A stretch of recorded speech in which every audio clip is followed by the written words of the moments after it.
Saudara-saudari yang terkasih, kita jumpa lagi dalam Pelita Hati hari ini, Senin tanggal 6 April 2020, hari Senin dalam Pekan Suci. Bersama saya Romo Thomas Suratno SC dari Paroki Cilandak, Jakarta Selatan, mendengar dan merenungkan sabda Tuhan, yakni firman Tuhan yang tersurat di dalam Injil Yohanes, bab atau pasal 12, ayat 1 sampai dengan ayat 11.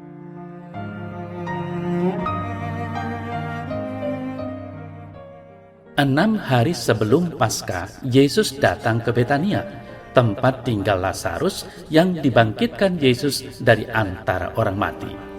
Di situ diadakan perjamuan untuk dia dan Marta melayani, sedang salah seorang yang turut makan dengan Yesus adalah Lazarus.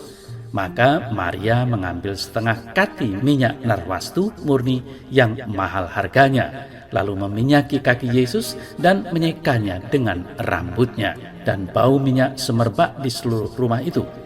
Tetapi Yudas Iskariot, seorang dari murid-murid Yesus yang akan segera menyerahkan dia, berkata, "Mengapa minyak narwastu ini tidak dijual 300 dinar dan uangnya diberikan kepada orang-orang miskin?" Hal itu dikatakannya bukan karena ia memperhatikan nasib orang-orang miskin, melainkan karena ia adalah seorang pencuri. Ia sering mengambil uang yang disimpan dalam kas yang dipegangnya.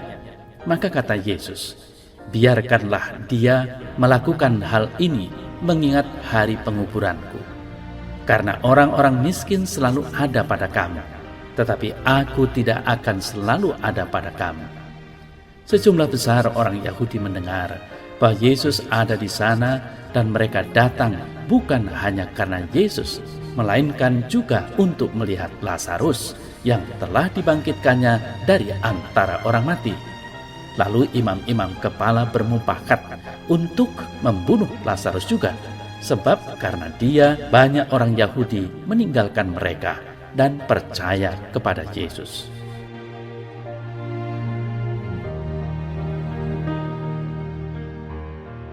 Saudara-saudari yang terkasih, kedekatan suatu persahabatan membuat seorang merasa kerasan berada di dekatnya.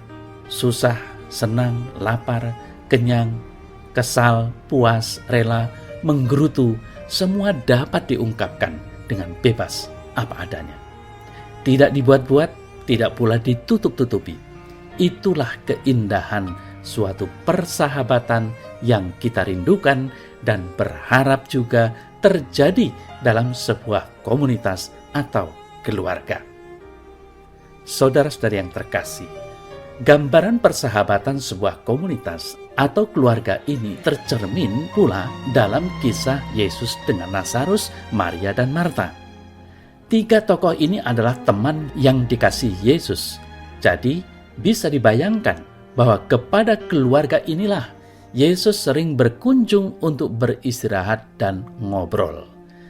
Dalam Injil setidaknya dijumpai 3 kisah tentang Yesus dan keluarga di Betania ini.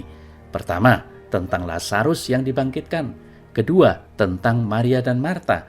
Akhirnya hari ini kita merenungkan tentang kembalinya Yesus ke Betania untuk mengadakan perjamuan setelah Lazarus dibangkitkan Yesus. Saudara-saudari yang terkasih, yang menarik dari kisah ini adalah suatu lukisan tentang peran setiap orang dalam komunitas. Lazarus digambarkan turut makan bersama Yesus, tanpa sepatah kata pun keluar dari mulutnya. Maria meminyaki kaki Yesus, dan Marta sibuk melayani perjamuan. Masing-masing bertindak secara wajar, melakukan sesuatu yang paling mereka sukai, dan menyumbang bagi keluarga atau komunitasnya. Saudara-saudari yang terkasih, kita pun adalah orang yang memiliki perbedaan rasa dan minat. Kodrat dan bakat rohani kita berbeda, namun itu semua merupakan hadiah bagi komunitas. Yesus tidak mengharapkan Lazarus mengurapi Yesus, atau Marta menyediakan makan siang, atau Maria duduk manis di bawah kakinya dan bercakap-cakap dengan dia. Bukankah itu merupakan suatu gambaran yang mengagumkan tentang bagaimana orang menjadi dirinya sendiri di hadapan Tuhan. Kita mesti menjadi diri kita sendiri dan bahagia dengan anugerah yang kita miliki. Saudara-saudari yang terkasih, dalam sebuah peristiwa saat perjamuan seperti warta Injil tadi, Maria meminyaki kaki Yesus dengan minyak narwastu murni yang mahal harganya. Kejadian ini disaksikan oleh Yudas Iskariot dan membuat hatinya sangat kesal. Sebagai bendahara kelompok, ia melihat tindakan itu sebagai pemborosan. Pikirnya, daripada dituang di kaki Yesus, lebih baik diberikan untuk dijual dengan harga yang mahal. Yesus berpandangan lain. Ia justru mendukung tindakan Maria. Biarkanlah dia melakukan hal ini. Berapa harga sebuah ketulusan pelayanan? Sebuah ketulusan tidak bisa diberi harga. Ketika sebuah ketulusan diberi harga, maka hilanglah nilai ketulusan itu, sehingga tak bernilai sebagai pelayanan lagi, melainkan menjadi sebuah perdagangan. Yesus melihat dan menghargai tindakan Maria sebagai sebuah pelayanan yang muncul dari ketulusan hatinya. Inilah pelayanan yang bernilai tiada tara. Pertama-tama bukan barang mahal yang dikorbankannya, tetapi karena ia ingin memberikan yang terbaik yang bisa diberikannya kepada Tuhan.